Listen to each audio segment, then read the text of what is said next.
آج ہم لاہور میں ہوئے ایک واقعے پر بات کر رہے ہیں جس نے پچھلے کچھ دنوں میں کافی آپ کہہ لیں ہلچل مچائی ہے۔ جی، وہ جو بھانٹی چوک کے قریب پرندوں اور پالتو جانوروں کی مارکیٹ تھی۔ ہاں بالکل، جسے لاہور ڈیولپمنٹ اتھارٹی یعنی LDA نے گرا دیا۔ جی تو ہمارے پاس اس حوالے سے جو معلومات ہے وہ مختلف ذرائع سے آئی ہیں، رپورٹس ہیں، سرکاری موقف بھی ہے، دکانداروں کی باتیں بھی ہیں۔ جی ہاں، میڈیا نے بھی کافی کور کیا اسے۔ بالکل، تو آج ہم کوشش کریں گے کہ اس سب کو ملا کر دیکھیں کہ اصل میں ہوا کیا تھا، اور یہ سمجھیں کہ یہ اتنا متنازع کیوں ہو گیا معاملہ، اس کے اثرات کیا ہوئے، خاص طور پر ان دکانداروں پر اور ظاہر ہے ان جانوروں پر جو وہاں تھے۔ جی ہاں، جانوروں کا پہلو بہت اہم ہے اس میں۔ اور ایک بات جو کافی ڈراماٹی سی لگتی ہے وہ یہ کہ یہ ساری کاروائی ہوئی رات کے اندھیرے میں، مطلب علیہ صبح۔ جی بالکل، صبح سویرے۔ ذرا تفصیل سے سمجھتے ہیں تو بنیادی طور پر ہوا یہ کہ LDA کی ٹیمیں پہنچیں صبح سویرے، جی، بھاری مشینری کے ساتھ، بلڈوزرز وغیرہ۔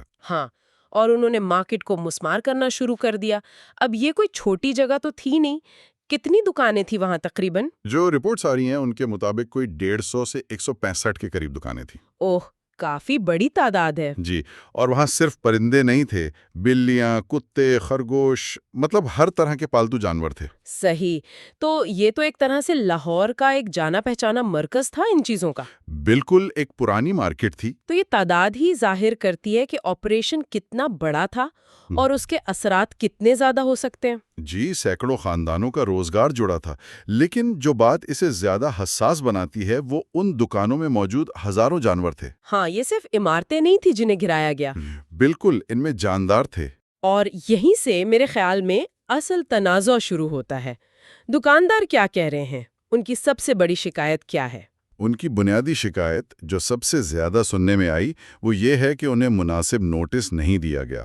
اچھا، مطلب کوئی پیشگی اطلاع نہیں؟ ان کا کہنا ہے کہ اگر کوئی نوٹس تھا بھی تو وہ اتنا اچانک تھا یا اتنا کم وقت دیا گیا کہ وہ اپنے جانوروں اور سامان کو وہاں سے نکال ہی نہیں سکے۔ انہیں وقت نہیں ملا کہ وہ چیزیں محفوظ کر لیں۔ جی بالکل، ان کے بقول یہ کارروائی بہت اچانک ہوئی۔ یہ مناسب نوٹس والی بات اہم ہے۔ قانون کیا کہتا ہے اس بارے میں؟ دیکھیں، عام طور پر قانون یہ کہتا ہے کہ تجاوزات ہٹانے سے پہلے نوٹس دینا ضروری ہے، لیکن صرف نوٹس دینا کافی نہیں ہوتا۔ اچھا، جی، یہ بھی دیکھنا ہوتا ہے کہ نوٹس کا طریقہ کیا تھا، کتنا وقت دیا گیا، اور کیا یہ یقین دہانی کی گئی کہ سب متاثرہ لوگوں تک وہ اطلاع پہنچ گئی ہے۔ صحیح۔ تو اگر دکانداروں کی بات درست ہے کہ انہیں مؤثر وقت نہیں ملا، تو یہ صرف ایک انتظامی مسئلہ نہیں، یہ قانونی سوال بھی اٹھاتا ہے۔ لیکن بات صرف نوٹس نہ ملنے تک نہیں رہی ہے نا، الزامات تو اس سے کہیں زیادہ سنگین ہیں۔ جی بالکل، جو الزامات دکانداروں نے لگائے ہیں وہ بہت ہی پریشان کن ہیں۔ کیا ہے وہ الزامات؟ ان کا دعویٰ ہے کہ جب بلڈوزر چلائے گئے تو بہت سے جانور جو پنجروں میں تھے، دکانوں کے اندر تھے، وہ ملبے تلے دب گئے۔ او خدایا! جی، اور کچھ رپورٹس میں تو یہ الفاظ بھی استعمال ہوئے ہیں کہ جانور زندہ دفن ہو گئے، بیریڈ الائیو یا ڈائیڈ انڈر ربل۔ یہ تو بہت ہی خوفناک الزام ہے۔ یہ دکانداروں کا دعویٰ ہے، ہمیں یہ واضح کرنا چاہیے۔ جی ہاں، یہ دکانداروں کے الزامات ہیں، لیکن ان کی سنگینگی ایسی ہے کہ انہیں نظر انداز نہیں کیا جا سکتا۔ اچھا، تو اس کے جواب میں LDA کا کیا موقف ہے؟ ظاہر ہے وہ ان الزامات کو مانیں گے تو نہیں؟ نہیں، بالکل نہیں۔ LDA ان دعووں کی سختی سے تردید کرتا ہے۔ ان کا اصرار ہے کہ کارروائی قانون کے مطابق تھی۔ اچھا، ان کا کہنا ہے کہ یہ تجاوزات تھیں اور ان کے خلاف مہم چل رہی تھی۔ نوٹسز بھی ان کے مطابق پہلے جاری کیے گئے تھے۔ اور جانوروں کے بارے میں کیا کہتے ہیں وہ؟ LDA نے بہت واضح طور پر کہا ہے کہ آپریشن کے دوران ایک بھی پرندہ یا پالتو جانور زخمی یا ہلاک نہیں ہوا۔ ایک بھی نہیں؟ جی، ان کا یہ سرکاری موقف ہے۔ وہ یہ بھی کہتے ہیں کہ دکانداروں کو پتا تھا، لیکن انہوں نے جان بوجھ کر اپنا سامان اور جانور نہیں ہٹائے۔ تو یہاں تو دو بالکل مختلف ایک دوسرے کی ضد کہانیاں ہیں۔ جی بالکل، ایک طرف دکاندار ہیں جو کہہ رہے ہیں کہ انہیں وقت نہیں ملا اور جانور مر گئے، دوسری طرف سرکاری ادارہ ہے جو کہہ رہا ہے سب قانون کے مطابق ہوا اور کوئی جانی نقصان نہیں ہوا۔ اور اسی تضاد کی وجہ سے یہ معاملہ اتنا پیچیدہ اور ظاہر متنازع ہو گیا ہے۔ بالکل، اور یہیں سے وہ اخلاقی سوالات اٹھتے ہیں جن کا آپ نے شروع میں ذکر کیا تھا۔ ہاں، اخلاقی پہلو، ذرا اس پر بات کرتے ہیں۔ اگر فرض کریں ایک لمحے کے لیے مان لیں کہ وہ تجاوزات تھیں اور نوٹس بھی دیا گیا تھا، جی، تب بھی کیا اس طرح کارروائی کرنا ٹھیک تھا، خاص طور پر جب پتہ ہو کہ اندر بے زبان جانور ہے؟ یہی تو سوال ہے۔ دیکھیں، قانونی جواز ایک چیز ہے، لیکن عمل درآمد کا طریقہ، خاص طور پر جب جانداروں کی زندگیاں شامل ہوں، وہ بالکل دوسری چیز ہے۔ انتظامیہ کا کام صرف قانون نافذ کرنا نہیں ہوتا، انہیں شہریوں کا اور اس کیس میں جانوروں کی فلاح کا بھی سوچنا ہوتا ہے۔ تو آپ کہہ رہے ہیں کہ کوئی اور طریقہ ہو سکتا تھا؟ یقیناً ہو سکتا تھا۔ کیا اس مقصد کو حاصل کرنے کے لیے، یعنی تجاوزات ہٹانے کے لیے، ایسا طریقہ اپنانا لازمی تھا جس میں جانوروں کی جانیں خطرے میں پڑیں؟ صحیح۔ دکاندار کہہ رہے تھے ہمیں وقت دو جانور نکالنے کے لیے۔ کیا یہ کوئی ناجائز مطالبہ تھا؟ اگر انہیں کچھ گھنٹے یا ایک دن مل جاتا تو شاید یہ مبینہ لامیہ نہ ہوتا۔ یہ سوال تو انتظامیہ کی منصوبہ بندی اور ان کی ترجیحات پر اٹھتا ہے۔ بالکل۔ اس سے انتظامی اور قانونی سوالات بھی جڑے ہیں، جیسے آپ نے نوٹس کی بات کی۔ کیا وہ عمل شفاف تھا؟ کیا ہر ایک کو اطلاع ملی؟ جی، اکثر ایسا ہوتا ہے کہ ایک عام سا نوٹس لگا دیا جاتا ہے۔ کیا یہ کافی تھا؟ پھر کیا ان دکانداروں کے لیے کسی متبادل جگہ کا منصوبہ تھا؟ ہاں، یہ بھی اہم ہے۔ یا کوئی معاوضہ؟ بالکل۔ اکثر ایسی کارروائیوں کے بعد لوگ بے یار و مددگار رہ جاتے ہیں۔ ابھی تک واضح نہیں ہے کہ ایل ڈی اے کے پاس اس حوالے سے کوئی پلان تھا یا نہیں۔ اگر ہم تھوڑا بڑا منظر دیکھیں تو یہ صرف ایک مارکیٹ کا مسئلہ نہیں لگتا۔ نہیں، بالکل نہیں۔ یہ شہری ترقی، قانون کی حکمرانی اور انسانی اور اس کیس میں حیوانی ہمدردی، ان کے درمیان توازن کا سوال ہے۔ لاہور جیسے بڑے شہر میں جگہ کی کمی، ٹریفک کے مسائل، یہ سب حقیقتیں ہیں۔ جی، انتظامیہ پر دباؤ ہوتا ہے کہ شہر کو منظم کریں، غیر قانونی تعمیرات ہٹائیں، یہ جائز مقاصد ہیں۔ لیکن طریقہ کیا ہو؟ ہاں، اصل سوال یہی ہے کہ ان مقاصد کو حاصل کرنے کا طریقہ کیا ہو، خاص طور پر جب غریب لوگوں کا روزگار اور بے زبان جانور داؤ پر لگے ہوں۔ کیا ترقی کا مطلب ہمیشہ توڑ پھوڑ ہی ہوتا ہے؟ آپ نے لاہور کا ذکر کیا، اس کا مقامی پہلو بھی اہم ہے۔ یہ بھاٹی چوک والا علاقہ شہر کا پرانا حصہ ہے، گنجان آباد ہے۔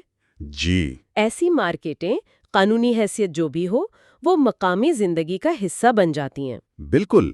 لوگوں کا روزگار اور جو لوگ پرندے یا پالتو جانور رکھتے ہیں، ان کے لیے بھی ایک اہم جگہ تھی۔